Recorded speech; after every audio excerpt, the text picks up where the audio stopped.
लोग को मालूम है शराब ज़्यादा पीने वालों को लिवर ख़राब होता, इसके अलावा किसी और चीज़ से लिवर का प्रॉब्लम कुछ नहीं होगा। हमारा लिवर अगर शराब नहीं पिएंगे तो लिवर सेफ है बोल के समझ लेते। और वो एक्चुअली वो एक ब्रेक करना चाहता हूँ। असम में ये फैटी लिवर ज़्यादा अप्रॉक्सीमेटली 35 to 40% दिखाई दे रहे। असम में बाप रे। लिवर के ऊपर 5%, लिवर वेट में 5% फैट नॉर्मल है। ओह कभी भी ये फैट का परसेंट बढ़ते जा रहे, वो 10% से ज़्यादा हो गया, इसको हम फैटी लिवर बोलते। कुछ नहीं होगा, ये प्रॉब्लम लिवर का प्रॉब्लम किसी और को होगा, मुझे नहीं होगा बोल के माइंड सेट रहता सब लोग को। जो अल्कोहल रेगुलरली पी रहे उनका माइंड सेट पहले बदलना चाहिए। अगर अवेयरनेस ज़्यादा है, डिसीज़ आने से पहले उसको रोक सकते। নমস্কাৰ, মই চক্ৰপাণী পৰাশৰ চাবলৈ আৰম্ভ কৰিছে বাৰ্তালাপত আজি পুনৰবাৰ এগৰাকী চিকিৎসক আৰু এই যিটো বিভাগ, এই বিভাগটোৰ ওপৰত আমি খুব কম কথা পাতিছোঁ, যিটো হৈছে গেষ্ট্ৰ মিনছ গেছ আমি প্ৰায়ে কৈ থাকোঁ ৰাতিপুৱাৰ পৰা ৰাতিলৈকে, কিবা খালেই গেছ, আমাৰ নাখালে গেছ, এনি টাইম গেছৰ কথা। কিন্তু আজি তাকে মই ভাবিলোঁ এই গেছৰ ওপৰত আমি ভালকৈ আলোচনা কৰিব লাগে আৰু ৰাইজক সজাগ কৰিব লাগে। তেনে ক্ষেত্ৰত মোৰ সৈতে উপস্থিত হৈছেহি এগৰাকী চিকিৎসক, আৰু যিগৰাকী চিকিৎসক অসমৰ নহয় কিন্তু অসমৰ সৈতে তেখেতৰ সম্পৰ্ক আছে। তেখেতে অসমীয়াত এখন কিতাপো লিখিছে, যিখন অনুবাদ কৰিছে কবিৰ শইকীয়াই, আৰু যিগৰাকী চিকিৎসকৰ নাম হৈছে ডাক্তৰ K.S. সোমাশেখৰ ৰাও, আৰু তেখেত সাউথ ইণ্ডিয়ান হয় আৰু তেখেত গেষ্ট্ৰ চিষ্টেমৰ লগত কি বুলি ক'ম, ছাৰ গেষ্ট্ৰোএন্টাৰলজি, गैस्ट्रोइंटेस्टाइनल सिस्टम। यस, सो यार ऊपर আমি কথা পাতিম। सर नमस्कार। पहले असम में आपका स्वागत है। और सर आप तो बहुत बिजी रहते हैं, और असम में आप महीने में 1-2 बार आते हैं और लोगों को अवेयर करते हैं कि ये करो, ये मत करो। सर आपका एक सेव द लिवर फाउंडेशन भी आपका है। सर आप एक मेडिकल कॉलेज से भी जुड़ा हुआ था एज ए टीचर। सर आप Yashoda hospital hi tech city Hyderabad उसके साथ भी आप जड़ित है। और ऐसे আৰু আমি তেখেতক চিনাকি কৰি দিছোঁ, আৰু মই আশা কৰিছোঁ এই অনুষ্ঠান আৰম্ভণিৰ পৰা শেষলৈকে চাব। আৰু এই কিতাপখন, যিখন কিতাপ তেখেতে অসমীয়ালৈ অনুবাদ কৰিছে, আৰু যকৃত, লিভাৰ, এই সকলোবিলাক সোমোৱাই এই কিতাপখন তেওঁ অসমৰ ৰাইজৰ বাবে আগবঢ়াই দিছে। খুব কম চিকিৎসকে এই কামটো কৰে, তাতে তেখেত অসমৰো নহয়, অসমৰ বাহিৰৰ। গতিকে thank you so much for this book sir. Thank you sir. पहले आपके बारे में बताइए सर, कैसे आप आसाम पहुंच गए सर? जी, हम पहले से ही हैदराबाद में प्रैक्टिस कर रहा हूँ मैं ऑलमोस्ट 14 ईयर्स से। सो असम से ज़्यादा पेशेंट्स हम हैदराबाद में देखते हैं, और ज़्यादा गैस्ट्रोइंटेस्टाइनल प्रॉब्लम्स और लिवर प्रॉब्लम से ही देखते हैं। सो ऐसी पेशेंट्स रिक्वेस्ट से ज़्यादा पेशेंट्स है वहाँ पे, आप एक बार आके क्लिनिक कर लो, ऐसा कुछ पूछ रहा था। Okay. So I followed that Q, and उसके बाद यहाँ पे आना स्टार्ट कर लिए। तो आई स्टार्टेड इन 2022। सो अभी 4 साल हो गया, हर महीना आ रहा हूँ मैं यहाँ पे। Okay sir. आप गुवाहाटी कौन सी? गुवाहाटी में मेडिसिटी हॉस्पिटल बैठता हूँ। ओके। हर महीना 1 दिन। ओके। एंड जोरहाट और डिब्रूगढ़ और गुवाहाटी চাওক, তেওঁ কৈছে যে তেখেতে হায়দৰাবাদত অসমৰ বহুত পেচেণ্ট লগ পালে, আৰু অসমৰ পেচেণ্টৰ ৰিকুৱেষ্টত যে তেওঁ অসমলৈ আহিব লাগে, আৰু সেইবাবে তেওঁ এতিয়া প্ৰায় 4 বছৰ অসমৰ ৰাইজৰ বাবে ইয়ালৈ আহে আৰু চিকিৎসা সেৱা আগবঢ়ায়। গুৱাহাটীৰ মেডিচিটি হস্পিটেলৰ লগত তেওঁ জড়িত হৈ আছে। ডিব্ৰুগড় আৰু যোৰহাটতো তেখেতে চিকিৎসা সেৱা আগবঢ়ায়। सर फर्स्ट क्वेश्चन ये है sir, gas what is gas sir? तो गैस तो सिलेंडर में रहता है सर, लेकिन सब लोग पेशेंट्स को लगता है ये एक प्रॉब्लम है, but gas is a normal. सब लोग को गैस बनता है पेट के अंदर, इंटेस्टाइन के अंदर सब लोग को गैस बनता है। सो कुछ लोगों का गैस बनना ज़्यादा हो सकता, उसको प्रॉब्लम जैसा महसूस हो सकता, वो पेट फूलना ऐसा हो सकता। गैस ज़्यादा बनने का कारण अनेक हो सकता जी। कुछ लोगों का इंटेस्टाइन का मूवमेंट, जो खाना हम खाते निगलने के बाद अपने आप मूवमेंट अपने आप जाना चाहिए, वो मूवमेंट स्लो होने का चांसेस रहता, स्लो हो जाता। जो लोग एक्सरसाइज नहीं कर रहे, जो लोग तेल का चीज़ ज़्यादा खा रहे, उनका इंटेस्टाइन मूवमेंट स्लो हो जाता, उसके वजह से पेट फूल के उसको गैस समझते। ओके ये ऐसे खाने में फ़र्क और कुछ problems, diabetes uncontrolled, thyroid problems, ऐसा कुछ होने के वजह से इंटेस्टाइन मूवमेंट स्लो होके गैस बन के कॉन्स्टिपेशन ऐसा भी हो सकता। उन लोगों को भी पेट फूल के इसको गैस बोलते। कुछ लोगों को इंटेस्टाइन मूवमेंट बराबर नहीं होने की वजह से ज़्यादा डकार होते रहते, बेल्चिंग, जी उसको भी गैस बोलते। बट ये सब गैस नहीं है, ये अबनॉर्मलिटी है। गैस नॉर्मल है, सब लोग को गैस पेट में होता, ओके वो मूवमेंट होते रहता, ये नॉर्मल है। बट जिन लोगों को एक्सेसिवली ऐसी प्रॉब्लम हो रहे, उनको वो लोग गैस प्रॉब्लम बोल के ऐसा एक नाम रख लिए हमने। ऐसा कुछ भी नहीं रहता, गैस बोल के, गैस प्रॉब्लम बोल के। बट सब रीज़न, सब प्रॉब्लम्स को एक रीज़न होता, वो रीज़न को पकड़ना चाहिए, उसको इलाज करना चाहिए। ओके তো গেছ এটা বেমাৰ নহয়, येस, তো গেছ এটা বেমাৰৰ লক্ষণ হয়, ৰাইট ছাৰ? परफेक्ट। গেছ এটা বেমাৰৰ লক্ষণ হয় আৰু সেই গেছটো কোনটো কাৰণে হৈছে সেই বস্তুখিনিয়ে জানিব লাগে। सर ये जो गैस होता है ये गैस में क्या रहता है, ये गैस होता क्या नॉर्मली है? सब लोग को जो गैस बनता है वो स्मॉल इंटेस्टाइन में गैस बनता है। जो खाना हम खा रहे उसमें प्रोटीन्स रहता, Yes. कार्बोहाइड्रेट्स रहता, वहाँ से नॉर्मली कार्बोहाइड्रेट से CO2 गैस हो सकता। प्रोटीन ज़्यादा खाने वालों को मीथेन गैस हो सकता। ये सब गैसेस पेट में नॉर्मली बनते। तो प्रोटीन ज़्यादा खा लिए, कार्बोहाइड्रेट या फ्रेश फ्रूट्स कम हुआ, वो मीथेन गैस ज़्यादा हो सकता, उससे एक्सेसिव गैस रिलीज़ कर लेते। राइट तो कुछ लोगों को गैस से ज़्यादा बदबू वाला गैस आते, वो प्रोटीन ज़्यादा खाने से, मीथेन ज़्यादा प्रोड्यूस होने से होता। बट ये सब नॉर्मल इंटेस्टाइनल गैस में एक हिस्सा है, जो कभी कभी बढ़ जाता, उसके हिसाब से सिम्टम्स होता। राइट राइट सो सर ये बदबू वाला गैस और जो जिससे बदबू नहीं आता, नॉन फोल स्मेलिंग गैस, ओके बदबू वाला क्यों होता है ये भी थोड़ा? यही एक्सेस प्रोटीन खा लिए, एक्सेस प्रोटीन वो डाइजेशन नहीं होके मीथेन ज़्यादा प्रोड्यूस हो जाता। अलग अलग तरीके का गैसेस है, ये मीथेन ज़्यादा होने से बदबू वाला गैस होता है। और मीथेन गैस का बदबू आता है, বুজি পালে? চ' এইটো যদি নৰ্মেলত মই বুজাবলৈ যাওঁ তেতিয়াহ'লে ইমান ডিটেইলছত মই নুবুজা, আপোনালোকে গম পাব। যিসকলৰ গেছ ওলালে গোন্ধাই, তেওঁলোকৰ একচুৱেলি মিথেন গেছ ওলাই যায় আৰু সেইকাৰণে তেওঁলোকৰ গোন্ধাই, ৰাইট? ছাৰ आपने ये समझा दिया कि गैस बीमार नहीं है, बीमार का लक्षण है, ठीक है? परफेक्ट। सो ये बीमार क्या होने से ये गैस होता है sir? Main generally most commonly youngsters में भी हम देख रहे, 20-30 साल वालों को भी गैस बोल के आ जाता। उन लोगों में अलग सा था प्रॉब्लम होता, इसमें खाने के में प्रॉब्लम। सो फ्रूट्स और वेजिटेबल्स बिल्कुल कम रहता, वो फाइबर वाला चीज़, और एक्सेसिव ऑयली जंक फूड्स ज़्यादा, बाहर का खाना, ये सब खाने के वजह से इंटेस्टाइन का मूवमेंट स्लो हो जाता। उसके वजह से पेट फूलना, इंटेस्टाइन मूवमेंट कम होना, उसके वजह से हो सकता। बाहर का खाना ज़्यादा खाने के वजह से हेलिकोबैक्टर पाइलोरी बोल के एक तरीके का इन्फेक्शन, बैक्टीरियल इन्फेक्शन है, वो पेट में आ जाता। उसके वजह से ज़्यादा एसिडिटी, एसिड ज़्यादा बन के ऐसा प्रॉब्लम हो सकता। और ऐसी हम 40 के ऊपर चले गए तो 40 उम्र का डायबिटीज़ अनकंट्रोल्ड है तो गैस बनने का चांसेस है। और hypothyroidism, thyroid problems, vitamin D deficiency, और मोटिलिटी प्रॉब्लम, सी वॉकिंग ये सब नहीं करते, सिटिंग जॉब्स ज़्यादा लोग करते रहते, उनका इंटेस्टाइन का मूवमेंट हमारा मूवमेंट के हिसाब से इंटेस्टाइन मूव हो जाता। तो 40 प्लस वालों को डेफिनेटली ये सब हम चेक करना चाहिए। 50 प्लस होने के बाद ऑलवेज एक है, इससे पहले सब कुछ ठीक था, सडनली गैस्ट्रिक प्रॉब्लम ऐसा कुछ हुआ तो डेफिनेटली हम कैंसर के बारे में चेक करना चाहिए।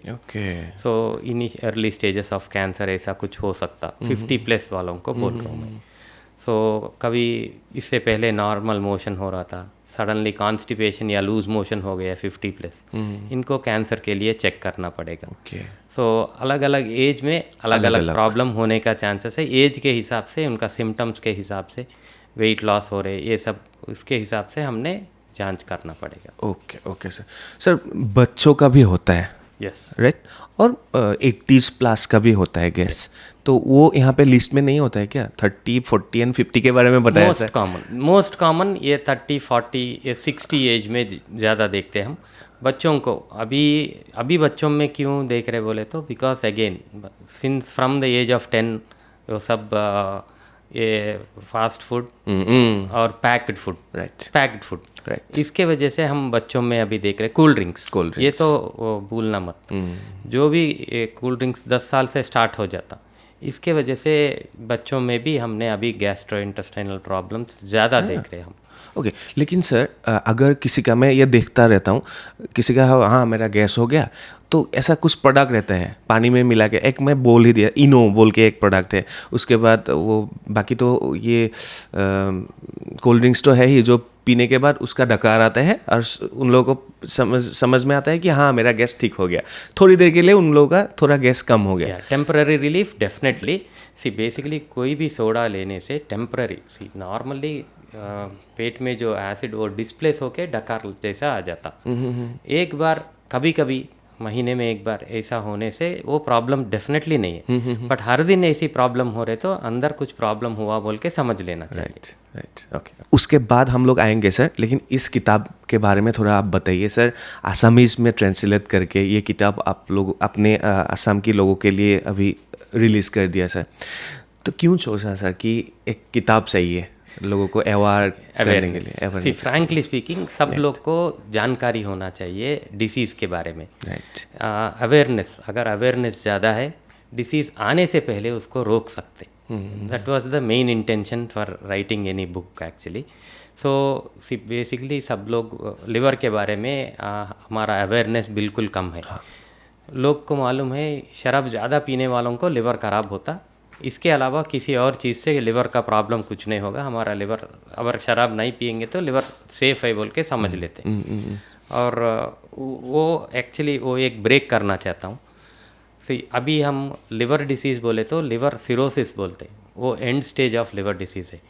And stage of liver disease में मैंने 100 पेशेंट्स को अगर देख लिए, उसमें ओनली 50% शराब पीने वाला होगा, 50% शराब कभी भी नहीं पीने वाला होगा। नॉन अल्कोहलिक्स में non alcoholic fatty liver disease, hepatitis B और हेपेटाइटिस सी बोल के 2 वायरसेस है। ये chronic hepatitis viruses, hepatitis B and C के वजह से लिवर सिरोसिस और लिवर कैंसर 50% में होने का चांसेस है।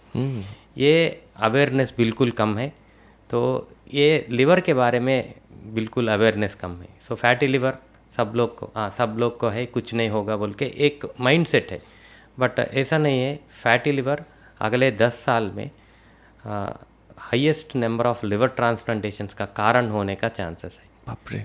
सो लिवर सिरोसिस, उसका कॉम्प्लिकेशंस फैटी लिवर के वजह से, नॉन अल्कोहलिक फैटी लिवर के बारे में ही बात कर रहा हूँ मैं। सो और असम में ये फैटी लिवर ज़्यादा अप्रॉक्सीमेटली 35 to 40% दिखाई दे रहे असम में। बाप रे। पूरा इंडिया में है डेफिनेटली, बट पूरा इंडिया में हम देखेंगे तो सिटीज़ में डेफिनेटली 50% तक का फैटी लिवर है। बट असम में मैं जो जहाँ पे पेशेंट्स को देख रहा हूँ, गुवाहाटी, जोरहाट और डिब्रूगढ़ सिटी ही है, स्मॉल सिटीज़ है, 35 to 40% डेफिनेटली देख रहा हूँ। और ये सिटी में क्यों हो रहा है sir? Fast foods natural diet से बाहर आके अलग सा फूड्स खा रहे।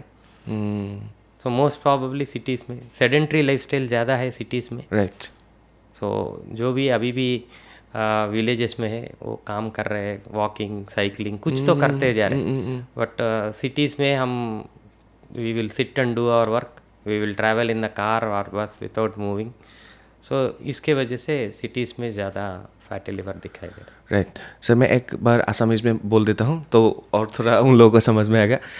আটাইতকৈ বেছি ইণ্ডিয়াতটো হৈ আছে, ছাৰে কোৱা মতে অসম বা নৰ্থ ইষ্টত চিটি যিবিলাক বিগ চিটি বা স্মল চিটি, ধৰক গুৱাহাটী, যোৰহাট, ডিব্ৰুগড়, যিবোৰ চিটিত তেওঁ চাইছে তাত আটাইতকৈ বেছি যকৃতৰ সমস্যা হৈছে, লিভাৰৰ সমস্যা হৈছে, লিভাৰ চিৰ'চিছ পৰ্যন্ত হৈছে। গতিকে সাৱধান হ'বলৈ তেওঁ কৈছে, যাতে অলপ, কাৰণ আমাৰ লাইফষ্টাইলটো বেলেগ হৈ গৈছে চিটিত থকা মানুহখিনিৰ। এনিৱে सर, उसके बाद इसके ऊपर थोड़ा बात कर सकते हैं sir, alcoholic and non alcoholic sir. Sir क्यों ये हम लोग तो समझते हैं कि हाँ अल्कोहल मत पियो सब ठीक ही रहेगा, non alcoholic fatty liver disease अभी आप किसी और कारण के लिए पेट में दर्द हुआ, एक अल्ट्रासाउंड स्कैन हम कर लिए तो फैटी लिवर बोल के दिखाई दे रहे, तो तब हम एक्शन ले लेंगे तो फैटी लिवर रिवर्स हो जाएगा। बट अनफॉर्चुनेट थिंग क्या है, फैटी लिवर सब लोग को है, चलता ऐसा एटीट्यूड आ गया सब लोग में। सो फैटी लिवर होने का कारण, fatty liver is basically liver के ऊपर 5%, लिवर वेट में 5% फैट नॉर्मल है। कभी भी ये फैट का परसेंट बढ़ते जा रहे, वो 10% से ज़्यादा हो गया, इसको हम फैटी लिवर बोलते हैं। इसको भी स्टेजेस रहता है। सिंपल फैटी लिवर बोले तो 10 to 15% फैट रहता, बट वो लिवर को कुछ हार्म नहीं करते इनिशियल स्टेजेस में। धीरे धीरे जब ये फैट बढ़ते जा रहे, लिवर को प्रेशर दे रहे, सो लिवर के ऊपर उसका दबाव हो जाता, तब लिवर सेल्स हर दिन प्रेशर में चले जाता है, उसका वुंड हो जाता। तो बॉडी लिवर का कैपेसिटी क्या है, रीजनरेशन कैपेसिटी ज़्यादा रहता है लिवर का। सो उसके कारण वो अगले हफ्ते में उसको हील कर लेते।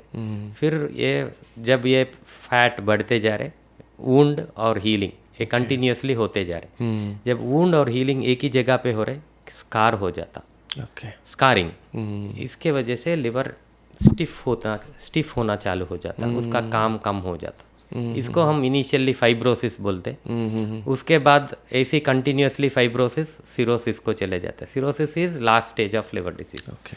सो fatty liver, simple fatty liver, steatohepatitis, बार बार ऐसा सूजन हो रहे, उसके बाद कम होते जा रहे, ये फाइब्रोसिस में चले जाता है, उसके बाद सिरोसिस में चले जाता है। ये स्टेजेस है।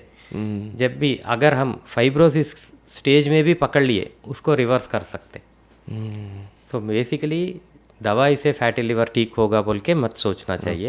लाइफस्टाइल बदलने से, dietary modification and regular exercise से इवन फाइब्रोसिस भी रिवर्स होने का चांसेस रहता है। सर हमारा शरीर का सबसे रीजनरेट होने वाला लिवर होता है, परफेक्ट ऑर्गन। उसका इतना चांसेस दे रहे हमें, फिर भी हम उसको नहीं सुन रहे उनके बात। सर एक्चुअली लिवर हम लोग को फिल्टर का काम करता है, परफेक्ट फिल्टर। किडनीज के साथ लिवर भी फिल्ट्रेशन काम कर लेते हैं, but liver power house, storage organ, हमारा एनर्जी को स्टोर कर लेते। ऐसे 600 काम करते हो, 600 फंक्शंस है लिवर को। 600। सो हमारा डाइजेशन के लिए बाइल, पित्त बोलते, पित्त सेक्रीशन लिवर में हो जाता। तो डाइजेशन के लिए हेल्प कर लेते। तो मेन मशीन तो वही है। আৰু সেইটোকে আমি শেষ কৰি 600 কাম কৰে বোলে লিভাৰে। ভাবক এইটো ইনফৰমেশ্যন লাগে আমাক, চিকিৎসা শাস্ত্ৰটোত পঢ়াই থাকে, ডক্টৰে জানে, মেডিকেলৰ লগত জড়িত মানুহে জানে। তো আমি নৰ্মেল মানুহখিনি এইবিলাক কথা জানিব লাগে, राइट सर? हम लोगों को भी पता चलना चाहिए ना सर। एग्जैक्टली। हम लोग तो डॉक्टर नहीं है आपके जैसा, नहीं, बट सब लोग को पता लगना चाहिए। That awareness will prevent diseases. इसीलिए हम लोग ये कर रहे हैं सर। एग्जैक्टली। सबको बता रहे हैं कि खुद का बॉडी को समझने की कोशिश कीजिए सब। एग्जैक्टली। लिवर 600 वर्क्स काम करता है बॉडी के अंदर। वाह सर, लिवर राइट साइड में रहता है या left side? Right side. Right side exactly. Rib cage, right rib cage यहाँ से स्टार्ट हो जाता, रिब केज एंडिंग तक लिवर रहता। यहाँ से बड़ा ऑर्गन है, यहाँ से ये पूरा ये ना। ভাবক আমাৰ ভিতৰত কি কি থাকে। গতিকে এই অনুষ্ঠানবোৰ যে মই কৰি থাকোঁ আপোনালোকৰ বাবে, ৰিয়েলি এৱাৰ কৰিবৰ কাৰণে, সজাগতাৰ বাবে কৰি থাকোঁ আচলতে। গতিকে অনুষ্ঠানটো শেষলৈকে চাব, আৰু বহুত কথা পাতিবলৈ গৈ আছোঁ। सर लीवर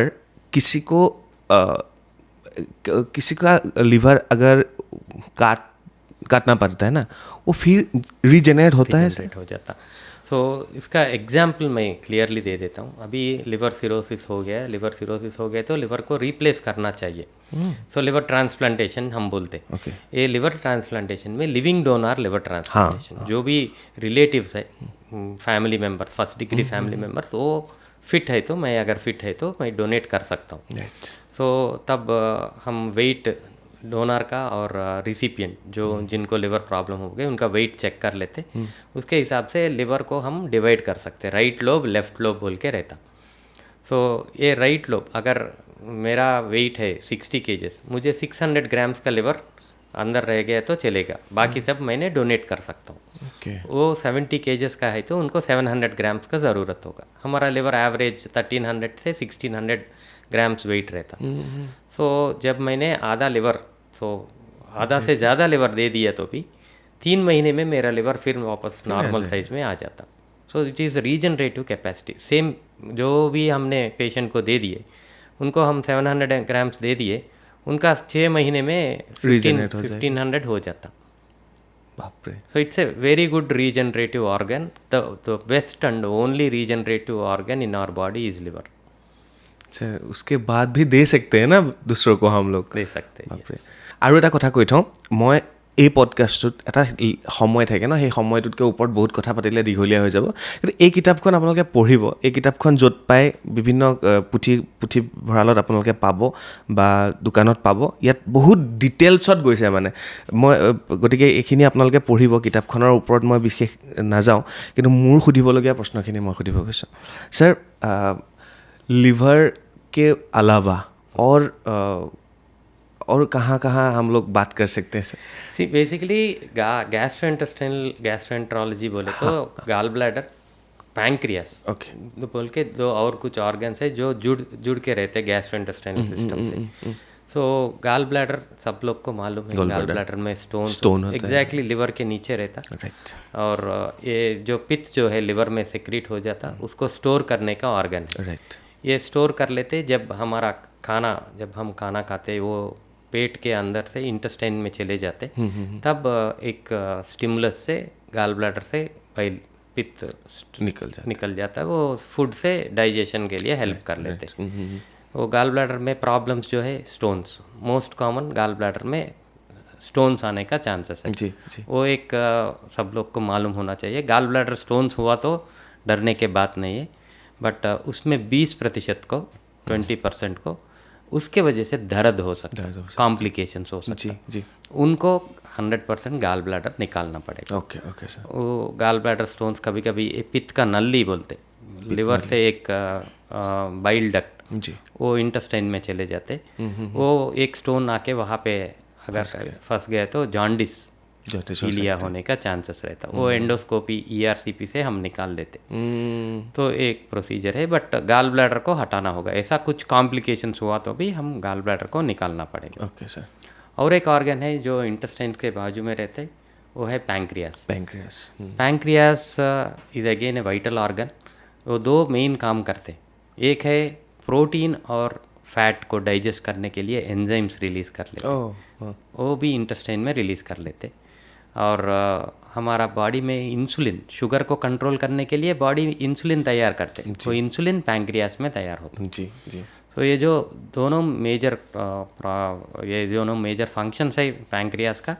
अगर कभी कभी उसको प्रॉब्लम हो सकता, शराब पीने वालों में पैंक्रियाटाइटिस, पैंक्रियास सूज जाता, वो लाइफ थ्रेटनिंग हो सकता। सीवियर पैंक्रियाटाइटिस से ये हार्ट अटैक से बढ़ के प्रॉब्लम है, सडन लाइफ रिस्क भी हो सकता। ओके। ये बाइल डक्ट में जो गाल ब्लैडर में जो स्टोन है, कभी कभी ऐसा स्लिप होके इंटेस्टाइन में चले जाने के वक्त पैंक्रियाटाइटिस, बिलियरी पैंक्रियाटाइटिस बोलते, वो भी लाइफ थ्रेटनिंग इश्यू हो सकता। Acute pancreatitis is a life threatening issue. अगर सीवियर पेट में दर्द, ये दर्द पीछे हिस्से में पीठ में चले जा रहे, उल्टी हो रहे, तो पैंक्रियाटाइटिस सस्पेक्ट करना चाहिए। कोई भी सबको गैस नहीं बोल के छोड़ना नहीं चाहिए। तो इमीडिएटली गैस्ट्रोएंटरोलॉजिस्ट या फिजिशियन के पास गए तो डायग्नोसिस हो जाता, तुरंत ट्रीटमेंट स्टार्ट करेंगे तो लाइफ थ्रेटनिंग इश्यूज से बच सकते हैं। राइट। सर, मैं बहुत डॉक्टर के साथ बात किया और ये यूरोलॉजिस्ट के साथ तो बहुत मैं पॉडकास्ट किया, लेकिन ये लिवर के ऊपर डिटेल्स में खूब कम गया है।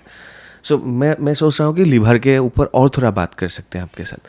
सर, लिवर इतना रीजनरेट होता है, उसके बाद भी हम लोग इतना उसको प्रेशर देते हैं, अल्कोहल लेते हैं।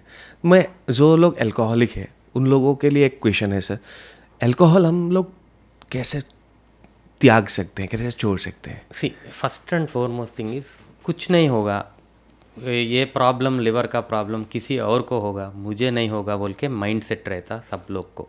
जो अल्कोहल रेगुलरली पी रहे उनका माइंड सेट पहले बदलना चाहिए। ये लिवर का प्रॉब्लम किसी को भी हो सकता। ओके। और कुछ लोग क्या करते बीच बीच में जाके लिवर फंक्शन टेस्ट बोल के एक ब्लड टेस्ट कर लेते ओन नॉलेज से। वो देख के वो बराबर है तो मेरा लिवर भी अच्छा है बोल के समझ लेते। लिवर फंक्शन टेस्ट नॉर्मल होने के बावजूद लिवर ऑलरेडी डैमेज में हो सकता, फाइब्रोसिस तक चले गए होगा। ओके। तो ऐसा मत सोचना चाहिए कि सब कुछ अच्छा है बोल के। थोड़ा सा सिम्टम्स भी है, थोड़ा सा सिम्टम्स बोले तो थोड़ा भूख लगना कम हो जाएगा, जनरलाइज्ड वीकनेस, टायर्डनेस, ऐसा कुछ इनिशियल स्टेजेस में भी है तो तुरंत जाके अल्ट्रासाउंड, लिवर फंक्शन और फाइब्रो स्कैन टेस्ट करना चाहिए। ओके। तो जिन लोगों को छोड़ना चाहते, डेफिनेटली कुछ लोगों अपने आप छोड़ सकते, बट कुछ लोगों को मदद का ज़रूरत होगा। सो ये मदद होगा फैमिली से और डॉक्टर से। डेफिनेटली दोनों हेल्प करना चाहिए। तो बातें नहीं होना चाहिए आप पहले भी बोला अभी कभी भी ऐसी बोलते रहते बोल के, ऐसा बातें फैमिली से नहीं आना चाहिए। नंबर 1 एंकरेजमेंट फैमिली से होना चाहिए। दूसरा डॉक्टर के तरफ से लिवर को देखना, वो लिवर सब कुछ ठीक है तो भी ये छोड़ने के टाइम में कभी कभी कुछ लोगों को नींद का कमी हो सकता, कुछ withdrawal symptoms, minor withdrawal symptoms, fearfulness, ऐसा कुछ हो सकता। ये बातें करके उसके हिसाब से थोड़ा दवाई से हम वो नहीं आने के लिए हेल्प कर सकते। ओके। सो फैमिली सपोर्ट और डॉक्टर का सपोर्ट से 100% छोड़ सकते।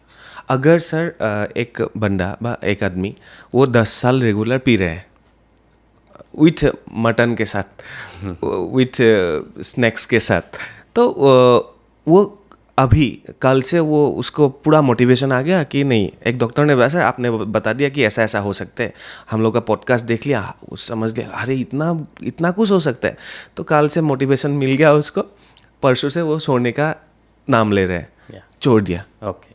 उसको कुछ प्रॉब्लम हो सकता है सर? सी सब लोग को डेफिनेटली नहीं होगा। जो थोड़ा क्वांटिटी, स्मॉल क्वांटिटी में पी रहे उनको डेफिनेटली प्रॉब्लम कभी भी नहीं होगा। जो ज़्यादा क्वांटिटी में पी रहे कुछ लोग रहता जो एक दिन में ज़्यादा क्वांटिटीज पीते रहते, उन लोगों का बॉडी हैबिचुएट हो जाता अल्कोहल का। तो उन लोगों ने मदद लेके छोड़ना चाहिए। वो विड्रॉल में जाने का चांसेस ज़्यादा रहता। वो डेफिनेटली एक बार फिजिशियन के पास या साइकेट्रिस्ट के पास जाके बात करके कुछ दवाई स्टार्ट करने के बाद छोड़ने से अच्छा रहता। बट ये जो ज़्यादा क्वांटिटी में पी रहे उन लोगों को अप्लाई होता है। Okay okay sir. So liver के लिए सर हम लोग को खाना चाहिए, हम लोग का फूड क्या होना चाहिए सुबह से लेके शाम तक? सी बेस्ट फूड्स फॉर लिवर, वही है आपका best food for liver. So most important deep fried oily foods avoid करना चाहिए और शुगर्स अवॉइड करना चाहिए। शुगर और स्वीट और deep fried oily foods avoid करना चाहिए। Fresh fruits, fresh vegetables, lean meat is fish, egg and chicken. Okay. They are good. Lean meat. Okay. Red meat and lean meat. Okay. Yeah. Okay. Red meat avoid करना चाहिए. Lean meat, fish, chicken and egg. They are good. Okay. Fresh fruits and vegetables. They are very good. Okay. These are the foods. ये तो खाना चाहिए. Sir आप as a doctor आप बहुत fit लगता है सर, तो सर आप लोग कैसे पूरा दिन भर का जो रूटीन कैसा होता है एक डॉक्टर का सर, तो बता के जाइए ना सर थोड़ा सा। See, it is है ना, वो मैं सोच रहा था इतना फीट है, अब तो 50 प्लस ही होगा सर। 48. सो मेरा भूल हो गया, 38 सर। सर क्या लेते हैं सुबह से लेके शाम तक? लेकिन आप लोग तो बिजी रहते हैं ना पेशेंट के साथ, ओटी के साथ। नहीं, जब हम 15 साल से प्रीचिंग कर रहे हैं वो तो हम फॉलो करना ही चाहिए। हाँ। तो जिन लोगों जो भी हम बोल रहे हैं, फ्रेश फ्रूट्स खा लीजिए, वेजिटेबल्स खा लीजिए, प्रोटीन का चीज़, अंडा होना चाहिए, ये सब तो खाने। ब्रेकफास्ट में sir? Breakfast typical south Indian breakfast होगा मेरा। हाँ। तो डेफिनेटली जो भी चीज़ हम खा रहे वो हमारा लोकेलिटी के हिसाब से होना चाहिए सब लोग को। Right. So that will put your gut bacteria healthy रात को हैवी खाना पड़ता है सर? हैवी कभी भी ब्रेकफास्ट हेवी होना चाहिए, लंच मीडियम होना चाहिए और डिनर बिल्कुल कम होना चाहिए। और डिनर का टाइम क्या होना चाहिए sir? Dinner at least 2 hours before Sleeping. Sleep, minimum 2 hours before going to bed. Right sir, ये पूछना चाहता था कि साउथ इंडियन ब्रेकफास्ट में मेरा खुद का रेस्टोरेंट है सर एयरपोर्ट के पास। Okay. सो वहाँ पे ये सब मिलता है। सो इसीलिए मैं जानना चाहता हूँ कि साउथ इंडिया रेस्टोरेंट में इडली सांभर डोसा ये सब ठीक है, तो उसके बाद हम लोग बिहार इस तरफ गया तो वो लोग रोटी पराठा ये खाना पसंद करते हैं ठीक है, और हम लोग इधर आ गया तो हम लोग को सुबह ही चाहिए चावल दाल भात पोइटा भात। सो सर ये जो लोकल जो फूड है ये उस जगह में जो लोग रह रहे हैं उनके लिए सबसे अच्छा फूड है। 100% वो अच्छा फूड होगा। सी सब जगह पे आप कहीं पे भी जाओ, इंडिया एग्जाम्पल इंडिया ले लेंगे तो कहीं पे भी जाओ हमारे फूड्स में अच्छा प्रोटीन रहता, बैलेंस्ड फूड है ये, अच्छा वेजिटेबल्स और फ्रूट्स फाइबर रहता, राइट, और अच्छा वो क्या बोलते हैं फर्मेंटेड फूड भी रहता। So for example dosa idli fermented food है, और यहाँ पे कर्ड दही खा लेते हैं, फर्मेंटेड फूड है। तो कुछ जगह पे रात दही और राइस मिक्स करके सुबह ही खा लेते हैं, वो सब फर्मेंटेड फूड है। किमची बोलते गुजरात में, वो भी फर्मेंटेड फूड है। सब जगह पे ऐसा बैलेंस्ड फूड है। सो हमारा पेट में इंटेस्टाइन्स गुड बैक्टीरिया रहता, वो गुड बैक्टीरिया तो हमारा मदर का दूध से हमें मिलता। सो वो लोग उनसे पहले जनरेशन्स में जो भी खा रहे वो हमारा पेट में बैक्टीरिया के हिसाब से रहता। सो पेट का बैक्टीरिया को बढ़ाने से पेट गट हेल्थ, अभी सब लोग गट हेल्थ बोल के बात कर रहे हैं, वो गट हेल्थ को हम तंदुरुस्त रखना है तो वो पेट का बैक्टीरिया को सेव करके रखना चाहिए। वो नेचुरल और लोकल फूड खाने से ही बढ़ जाता डेफिनेटली। और ये फर्मेंटेड फूड्स होना चाहिए और बैलेंस्ड फूड भी होना चाहिए। सो हर जगह पे अपने आप का बैलेंस्ड फूड है, सो लोकल फूड खाना चाहिए। ये वेस्टर्नाइज्ड डाइट उसको रोकना चाहिए। और ये सब कुछ पैक्ड फूड भी मिल रहे हैं अभी, ये भी बंद करना चाहिए। ये सब हमारा गट हेल्थ को ख़राब कर रहे हैं अभी। तो ये सब बंद करके हमारा नेचुरल डाइट हम खा लिए तो गट हेल्थ प्रिजर्व हो जाता। सर जब से हम लोग चाइना के ऊपर निर्भर करना लग गया तब से हम लोगों का सब कुछ बर्बादी हो रहा है। सो चाइनीज फूड एभइड करना चाहिए আৰু আমাৰ যিবিলাক লোকেল ফুড সেইবিলাক আমি খাব লাগে। মই যিমান ডক্টৰৰ লগত কথা পাতোঁ সকলো ডক্টৰে সেইটোৱে কয় যে আমি লোকেল ফুডবিলাক খাব লাগে। सर हम लोग ज़्यादा खाते हैं ना, हम संस्कृत में बोलते हैं ना अल्पाहारी होना चाहिए, तो हम लोग एक्चुअली ज़्यादा खाते हैं ना? नहीं, एज आई टोल्ड ज़्यादा खाना सुबह में हो सकता, सब कुछ सब लोग खा सकते, हाँ। रात में अल्पाहार होना चाहिए, राइट। वो तो रिवर्स हो रहे अभी नया जनरेशन में, तो उसके वजह से हम ये ओबिसिटी फैटी लिवर ये सब ज़्यादा देख रहे। रात भर पार्टी चल रहा है ना सर? रात 2 बजे 3 बजे लेट सो रहे हैं, इसीलिए प्रॉब्लम सर। डेफिनेटली सर, आजकल तो बहुत ऐसा रील निकल के आते हैं ना सर, और इतना नॉलेज हो गया सबको आजकल सब जानते हैं ना, सब डॉक्टर्स से भी ज़्यादा जानते हैं आजकल। एक रील बहुत वायरल होता है कि लीवर के लिए ब्लैक कॉफ़ी बहुत अच्छा है। सर एज ए डॉक्टर ये सच बात है? There are at least 4 or 5 studies black coffee and liver health. So मैंने एक्चुअली लिवर डिसीज़ में स्टेजेस बोला था जी आपको। फाइब्रोसिस, सिरोसिस होने से पहले फाइब्रोसिस स्टेज है। जिन लोगों को फाइब्रोसिस है उन लोगों में ब्लैक कॉफ़ी ट्राई करके देखा था। वो कुछ लोगों को फाइब्रोसिस रिवर्स हो गया ब्लैक कॉफ़ी लेने से। So definitely liver fatty liver के लिए और इवन फाइब्रोसिस के लिए ब्लैक कॉफ़ी अच्छा है, right. So it is proven, it is proven. But एक बात, ब्लैक कॉफ़ी अभी अच्छा है बोल के हम बात कर लिए, सब लोग पी लिए तो प्रॉब्लम हो सकता। जिन लोगों को कुछ साइड इफ़ेक्ट्स नहीं है, एसिडिटी ऐसा कुछ नहीं है, वो डेफिनेटली 1 या 2 कप ब्लैक कॉफ़ी दिन में पी सकते हैं। ओके पहले वाला होना चाहिए मिड मॉर्निंग बोले तो ब्रेकफास्ट के बाद एक आधा घंटा के बाद 1 कप, और इवनिंग 5 बजे से अंदर और 1 कप, ओके ये खा सकते। बट जिन लोगों को एसिड रिफ्लेक्स ऐसा बढ़ रहे, वो तो अवॉइड करना चाहिए। जिसका एसिड एसिड रिफ्लेक्स, जलन हो रहे, हाँ, ऐसा हाँ, कुछ पेट में जलन हो रहे, वो तो अवॉइड करना चाहिए। মই ভাবোঁ এই আলোচনাৰ জৰিয়তে আমি কিছু ৰাইজক সজাগ কৰিব পাৰিম আৰু যকৃত আমি কেনেধৰণে আমি লিভাৰটো ঠিক কৰি ৰাখিব পাৰোঁ, মদ কিয় খাব নালাগে, এই সকলোবিলাক কথা আমি আলোচনা কৰিলোঁ। আৰু বহুত বহুত ধন্যবাদ ডক্টৰ KS সোমাশেখৰ ৰাও ছাৰলৈ। আৰু তেখেতে বাহিৰৰ থাকিও অসমৰ কথা ভাবিলে এখন কিতাপ তেওঁ ৰাইজৰ বাবে মুকলি কৰি দিলে। তেখেতে গুৱাহাটী, যোৰহাট, ডিব্ৰুগড়ত তেখেতে মাহত এবাৰকৈ আহে বা দুবাৰকৈ আহে, আৰু তেখেতক আপোনালোকে লগ পাব পাৰিব। আৰু কিবা যদি সমস্যা থাকে ডেছক্ৰিপশ্যনত নম্বৰ থাকিব, আৰু অসমৰ ব্যক্তিসকল আছেই, তেওঁলোকৰ সৈতে আপোনালোকে যোগাযোগ কৰিব পাৰিব। আজিলৈ বিদায় লৈছোঁ, আন এজন ডক্টৰৰ সৈতে পুনৰ উপস্থিত হ'ম। আজিলৈ বিদায় দিয়ক, চাই থাকিব বাৰ্তালাপ। ধন্যবাদ।